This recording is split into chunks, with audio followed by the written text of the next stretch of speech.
Legal advocate ચેનલમાં આપનું સ્વાગત છે. મુસ્લિમ કાયદામાં પરસ્પર સંમતિથી છૂટાછેડા એટલે કે મુબારક કરાર ઉપર હાઈકોર્ટે ચુકાદો આપ્યો છે, જે આપણે આજે જોઈએ. ગુજરાત હાઈકોર્ટે એક અત્યંત મહત્વપૂર્ણ ચુકાદામાં સ્પષ્ટ કર્યું કે જ્યારે કોઈ મુસ્લિમ દંપતી શરિયત કાયદા હેઠળ મુબારક કરાર દ્વારા પરસ્પર સંમતિથી લગ્ન સંબંધ તોડી નાખે છે, ત્યારે ફેમિલી કોર્ટોએ આ સ્વીકારને સ્વીકારવા અને તે મુજબ લગ્ન વિચ્છેદની એટલે કે ડાયવોર્સની ડિક્લેરેશન કરવા માટે કાયદાકીય રીતે બંધાયેલી છે.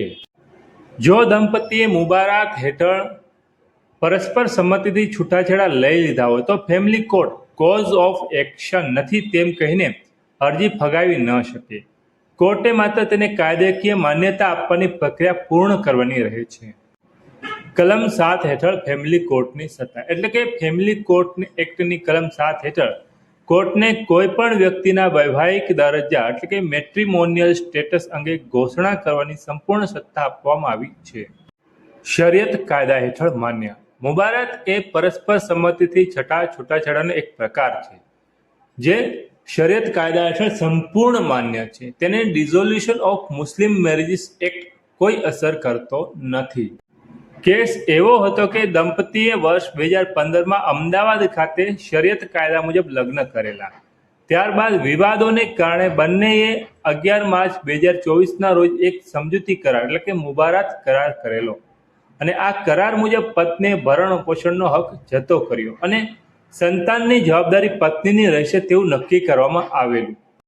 પતિએ વૈવાહિક દરજ્જા અંગે ઘોષણા એટલે કે ડિક્લેરેશન મેળવવા ફેમિલી કોર્ટમાં અરજી કરી, જેમાં પત્નીએ પણ હાજર રહીને સંમતિ આપેલી, પરંતુ ફેમિલી કોર્ટે એવું કહીને અરજી ફગાવી કે અહીં કોઈ કાનૂની અધિકારથી વંચિત નથી રાખ્યું, એટલે કે આવી ઘોષણાની જરૂર નથી. પતિએ ફેમિલી કોર્ટના આદેશ સામે હાઈકોર્ટમાં અપીલ કરી. હાઈકોર્ટે ફેમિલી કોર્ટનો આદેશ રદ કર્યો અને દંપતીના લગ્ન મુબારક કરારની તારીખથી જ વિચ્છેદ એટલે કે ડાયવોર્સ થયા હોવાની સત્તાવાર ઘોષણા કરી. મુસ્લિમ પર્સનલ લો હેઠળ જો પતિ પત્ની પરસ્પર સંમતિથી છૂટાછેડા લે છે તો ભવિષ્યમાં કોઈ કાનૂની ગૂંચ ન થાય તે માટે ફેમિલી કોર્ટમાંથી સત્તાવાર ડિગ્રી મેળવવી એ તેમનો કાયદેસરનો હક છે અને લોઅર કોર્ટ તેનો ઇનકાર કરી શકે નહીં, એવું હાઈકોર્ટે જણાવ્યું છે. અને અનેક જજમેન્ટોમાં પણ તેનો ઉલ્લેખ મળી આવે છે. આપણે આવા જ કાયદાને લગતા વિડીયો તેમજ નવા આવનાર જજમેન્ટ લાવતા રહીએ છીએ. જેથી લીગલ એડવોકેટ ચેનલ સબસ્ક્રાઇબ કરો અને કોઈ પ્રશ્ન હોય તો કમેન્ટમાં જણાવી શકો છો. Thank you. આભાર.